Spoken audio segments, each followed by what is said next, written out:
This is Cunningham Park in East Ayrshire. Looking down here at the Clarkland Burn.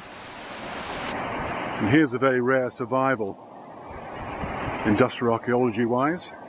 It's a hydraulic ram. It seems to have been used once to pump water from the river up to the Stewarton Council Reservoir.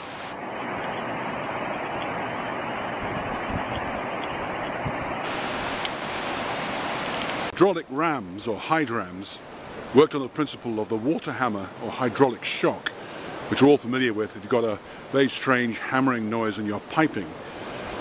What happens is that the water is either suddenly stopped as a flow of water, or it changes direction, and that causes a shock wave in the opposite direction, which has considerable force and can be used to raise water up to fairly great heights, because it doesn't require any power at all apart from flowing water. This is the pressure vessel.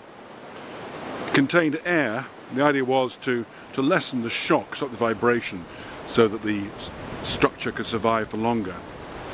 The top could be unscrewed, because over time the oxygen dissolved in the water and the vessel filled with water.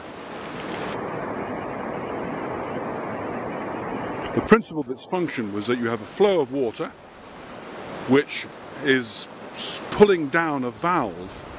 When that valve, the waste valve, is pulled down, suddenly the water flow stops. That causes the hydraulic shock, or the hammer action, and that forces the valve open, pushing water upwards.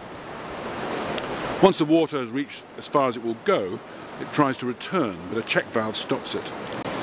Once the check valve stops the water flow, then the water flow beneath, coming into the inlet, starts up again. The whole cycle repeats. So here it seems that the water was being pumped from the Clarkland Burn. There's the remains of what might have been a dam or a weir of some sort here to provide a flow into the hydraulic ram. Here's the outflow, and the old map suggests that the water was pumped up the hill and then along to a tank, or the Stewarton Council Reservoir, as the maps call it. Because these devices didn't cost anything to run, required little maintenance, and were fairly efficient. In fact, they go right back to the mid-18th century. The first one was used in Britain.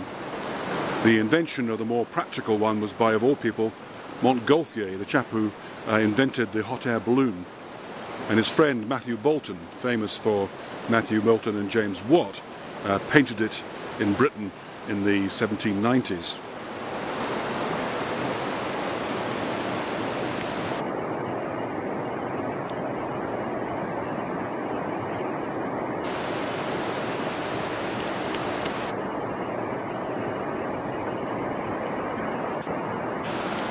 It's very rare to see them still in situ. This one's obviously been abandoned and forgotten about.